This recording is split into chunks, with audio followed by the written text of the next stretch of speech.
Assim como um autista é absolutamente diferente do outro, a forma como a família recebe o autismo também é diferente.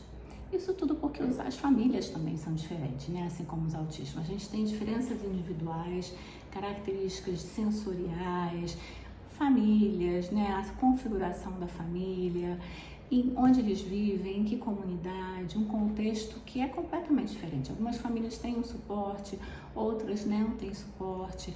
Algumas famílias conhecem o autismo e conseguem conviver com mais leveza. Outras famílias vêm com uma série de preconceitos em relação ao autismo que precisam ser rompidos e de forma muito rápida.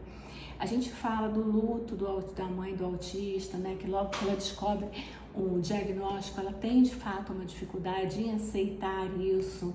A gente tem as questões as questões próprias das mães, né? De questões às vezes com transtornos mentais como depressão, transtorno de ansiedade, enfim, existe uma série de fatores que interferem na forma como a família recebe o autismo e convive com o autismo. E cabe a todos nós respeitar isso. Cada família tem uma visão diferente, uma postura diferente. Logo que eu recebi o diagnóstico do meu filho, do Dani, autista, né? Hoje ele está com 17 anos, nível 3 de suporte, descumpri com 2 anos e pouco, não falante. E eu estava numa fase bem fragilizada, né? Diante da possibilidade do diagnóstico, eu não conhecia nada sobre o autismo. E logo depois que eu tive o diagnóstico, eu tinha duas opções, ou eu lutar ou lutar, né? A gente não tem muito o que fazer, a gente não pode se entregar, a gente precisa tomar uma postura em relação àquilo que aconteceu com a gente. Mas eu sempre tive suporte, meu marido sempre esteve ao meu lado, a gente conseguiu trazer para Itaperuna uma série de medidas, uma série de benefícios para o meu filho, que acabaram beneficiando outras crianças, como a clínica, o CACI, o Centrinho, né? Implementado pela Patrícia Piacentini, que nós conseguimos trazer para o CACI, o Colégio Redentor, que foi um colégio inclusivo de referência.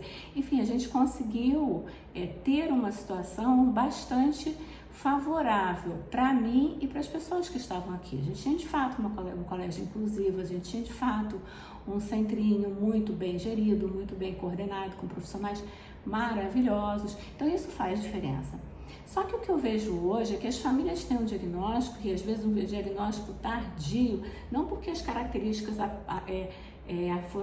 surgiram tardiamente, mas por falta de médicos às vezes para dar o diagnóstico. E uma coisa que eu tive também que foi muito boa em relação ao diagnóstico do meu filho foi um contato imediatamente com a medicina integrativa. Então, dessa forma, eu não fiquei medicando o meu filho. O meu filho, ele foi submetido a um tratamento com um olhar que vai além dos comportamentos dele. Então, assim, se ele estava correndo para um lado para o outro, com a boca com aquele cheiro de acetona, esse menino está desregulado, vamos entrar com suplementos para poder regular.